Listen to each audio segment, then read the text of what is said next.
Welcome to SciTech Culture with Steve Kern and Ben Warner, where we examine science, technology, and culture in the 21st century. Visit our website at scitechculture.com. I was getting all sort of geared up, ready for season 4 of Star Trek Discovery, and historically, outside of the US, it's been on Netflix, and it's been really good because, just pay the subscription fee and you can just watch the latest kind of episode sort of thing. And much to my dismay, if you want to call it, like 1 week out, Netflix does a deal with Paramount. Paramount buys out Netflix's stake in Star Trek Discovery for some undisclosed amount. And the whole show just disappears off Netflix, and now the only legitimate way to get it is to subscribe to Paramount Plus and, watch it that way.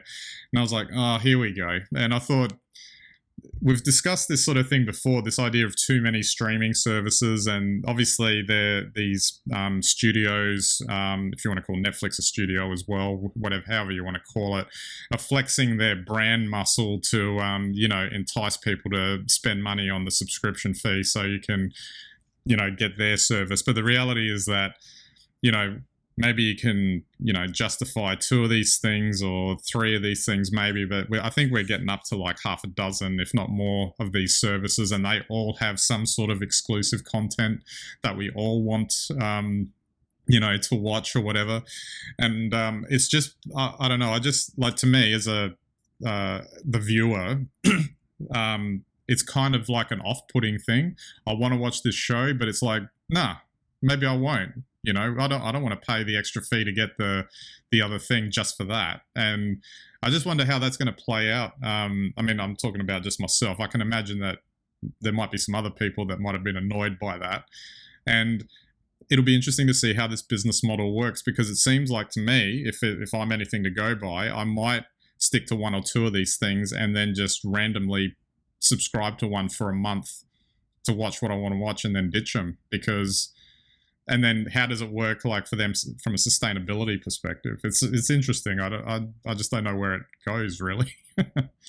Well, Google Film still has pay-per-view on them, and I think there's a few other services. But let's face it, there's Apple TV, there's Netflix, there's Paramount, there's Disney.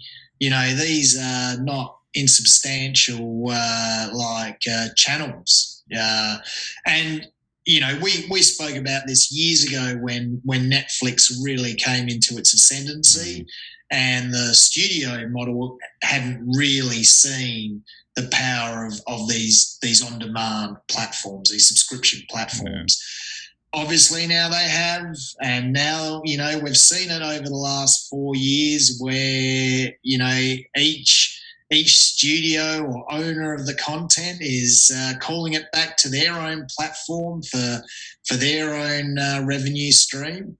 We've seen Disney, acquire Fox in the US. It's a massive sort of back catalogue there.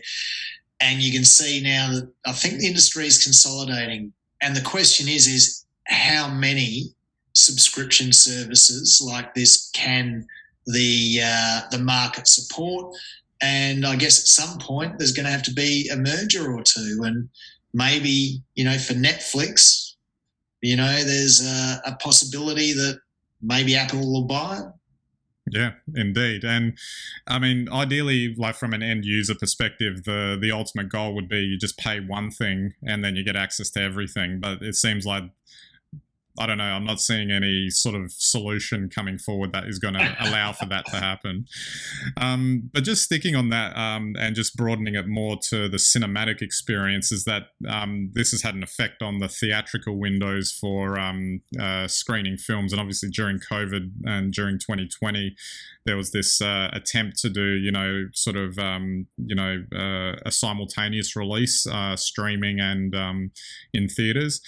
Now there seems to be some settling in around, maybe it might only be a 45-day theatrical window, which is extremely short compared to yesteryear, and it really just sort of indicates that the studio is going to recoup all its money within the first week anyway, so anything after that is probably just icing on top of the cake kind of thing, which is maybe why they're shortening it down. But interestingly, again, speaking as a viewer, if it's only going to be 45 days, why do I have to go out on the first day to watch it? I'll just wait the 45 days. It pops up on the streaming service for no extra cost, and I can just watch it. And I actually thought of this in context of the latest James Bond film, actually, because I would be the first in line to be watching one of those, because I was always up for watching those, just like with a lot of other Hollywood blockbusters of yesteryear. But I don't feel like the enticement's there anymore to just go out and watch it. It's a good point you're making, Ben. I mean, there'll be some very clever people with sharp pencils at the studios who would have thought about this. As we know that in the cinema, the studio has to split 50% of the revenue with the exhibitor. So, there's money for the cinema, but that half, which could be $9 or $10 that's coming back to the studio, is a whole month's subscription for watching one film. So they're looking at the best of both worlds. Somebody's decided that 45 days is the magic break-even point, or the optimized point. Everyone who wants to go to the cinema now has got 6 weeks to get that exclusive rush before the next round of films come through. And then it goes back as a very valuable current catalogue feature on the streaming service that might get an extra month's subscription, or 2 or 3. So don't worry, this has been calculated, and someone's worked it out, I'm sure. And it's certainly a very different entertainment experience, I guess, for like people like us, having grown up in a very different environment where that was the thing. It was like the high level sort of uber exciting version of experiencing the content. And now it seems like now the business model has made it so that it's not really too different from watching it in any other way. We all remember waiting 12 months for it to come out on VHS. Absolutely. That might be a good place to transition over to, like, if you want to call it post-COVID life, even though we're not really post-COVID, because a lot of that discussion's been happening now. Obviously, we'll use the James Bond film as an example. A lot of people in Melbourne are excited that the fact that they can go to the cinema now and actually watch it again, or watch it in the cinema itself. And this is an example of an activity that people are now starting to get back to in terms of restrictions coming off, etc. I mean, we're going to talk about Melbourne a bit here, but a lot of this sort of applies to many places, in the sense that we've just had announcements that virtually most of the restrictions have come off that were COVID related. There's different rules now in terms of isolating. There's no secondary close contacts anymore for the purposes of contact tracing, and et cetera, et cetera, et cetera. So now everyone's excited. They're all opening the doors. They're getting out there. They're doing things, and I think there's this initial burst of trying to recapture what they were doing in maybe 2019. These sort of activities. The nightclubs were open at 11:59 p.m. on Thursday night. The second that the restrictions came off, they were all in there going at it and all that sort of thing. And it just there's like I don't know if it's a cloud that's hanging over it, but it's like it's not really over, and it's sort of impacted in other ways. So there was this whole discussion around the Melbourne CBD, and are people going to come back to it in any great way, shape or form? There's a lot of building developments that have happened in the last few years, office, towers being built. And now the question is, are there going to be enough people to actually fill out these tenancies? Because so many people have demonstrated that they can work from home, etc. So and especially looking forward, if we look forward over the next 3 months, I can't imagine people rushing back into the Melbourne CBD in the lead up to Christmas, for instance. They might come in 1 day a week or 2 days a week or whatever, but they're already projecting that they won't probably be back in good numbers until February next year. And then there's the whole cascading effect of what that does for businesses in the CBD, et cetera, et cetera. So for all the euphoria of, we're back to, normal life and blah, blah, blah, I feel like there's a dark undercurrent under there that still hasn't been resolved and will take some time to actually wash through the system, which we'll probably see during the course of next year. Yeah, well, look, I tend to agree with that. I think, when you've had a change in circumstances lasted for 2 years that has changed people's behaviours, their social behaviours, restricted their behaviours. Maybe nightclubs will bounce back because everyone is 17 or 19 or whatever age sort of go to those venues. That's something you just have to do, and I get it. But for more mundane things like work and shopping and even just going out, I think this could have had a big impact on us. You've already just said that, given the way things have gone over the last couple of years, you're happy to stay at home and wait for a feature to come on a streaming service.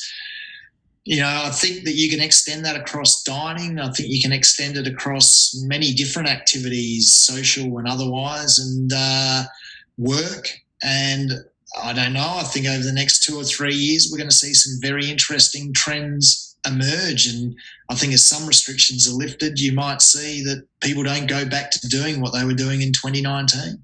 It's like the ultimate habit breaker in a way. And I think the thing that is maybe potentially being underestimated a little bit is the fact that it may have broken a lot of people's behavioral patterns and habits, like you've said. Why do I have to, do I have to go to dinner at this place? Do I have to go, for Friday night drinks all the time unless I really want to? Do I have to do, do I have to get a takeaway coffee every morning? That's right. These are all just like little things, but if you start adding them all up, it actually ends up having a significant impact on the economy, the lifestyle. And I just can foresee that, like anything when it's, economic related, that changes will happen, and you'll start to see that manifest physically with the buildings and the structures and everything and infrastructure that's put in place, et cetera, et cetera. And it's truly like interesting. Like to me, I actually, if you want to see it as a positive, I actually kind of like that these habits have been broken, that the lifestyle, for lack of a better term, that we were kind of on a train that was going real fast, and that's just how life was, and then it just kind of abruptly got cut off, and you can rethink a lot of how you do things now. Like even just as simple as the fact that this was forced on us, but the fact that conceptually in my head, I know that I don't have to be locked into sitting in my cubicle 5 days a week anymore. Like that's a big one. That's a real big one for a lot of people. And I think now what's interesting about that is not only that, is that, just about everybody who can has proved that they can work from home, and while there might be an argument that you still need to be in there 2 or 3 days a week, the argument that you need to be in there 5 is pretty much diminished. So, yeah. You hear terms like the Great Resignation. And I think also now people demand more flexibility. They will want to work from home as appropriate. They've shown they can. These are huge changes, and new business cycles will spring up around this. New services will spring up around this. And I think that will, that'll play out in unexpected ways that are exciting and probably sort of play into sort of a future state that, maybe is a little bit cleaner, greener and sustainable. Yeah, absolutely. I guess one last thing I wanted to touch on was, and maybe it's just me, I feel like there's a sense of you can take a bit more control over what you actually want to do. So the only way I can really describe that is, if you think of going into the office 5 days a week, for instance, you had to do that because that was what was stipulated and required. Now that you don't, assuming, of course, the employer has decided that that's okay, because there are probably some outliers that don't think that that's okay. But a lot of actually, people have brought this on board. You break that cycle.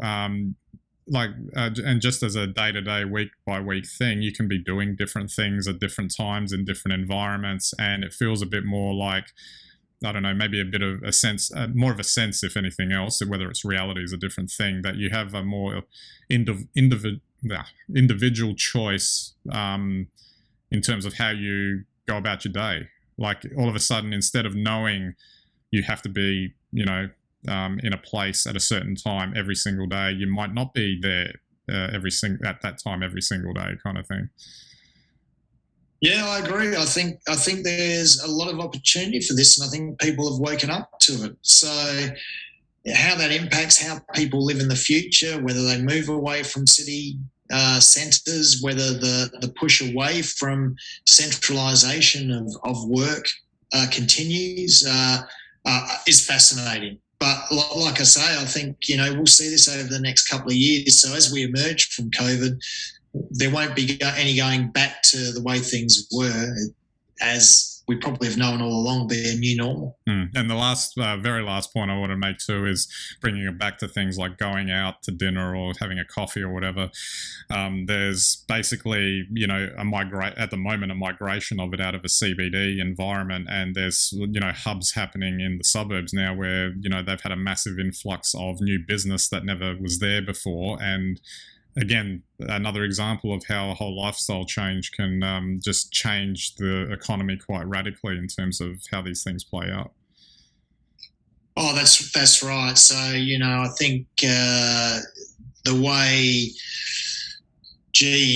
property sort of plays out, the value of property, and what we see in, suburbia now as well, will change once again. A lot of local governments are trying to create small business hubs. And, when they started these projects, 3 years ago, they would have been small business hubs. Theoretically today, there's no reason you couldn't build an extra sort of story on top of a local shopping mall and put businesses up there, offices, shared spaces, whatever you need. And then once again, you have a whole new environment that becomes a lot more local and hopefully more community-based. And, once again, that puts paid to everybody tramping into the CBD. Absolutely. All right, I might wrap it up there. And I'm kind of excited by some of this, actually. Obviously people running around now trying to do the old school things that they used to do, I find sort of amusing. But I actually am looking forward to some of the new effects of what all of this could be, because it just means that it'll be something interesting, something different, and sometimes variety or novelty is needed from time to time. We all need a bit of that in our lives, that's for sure. Yeah, absolutely.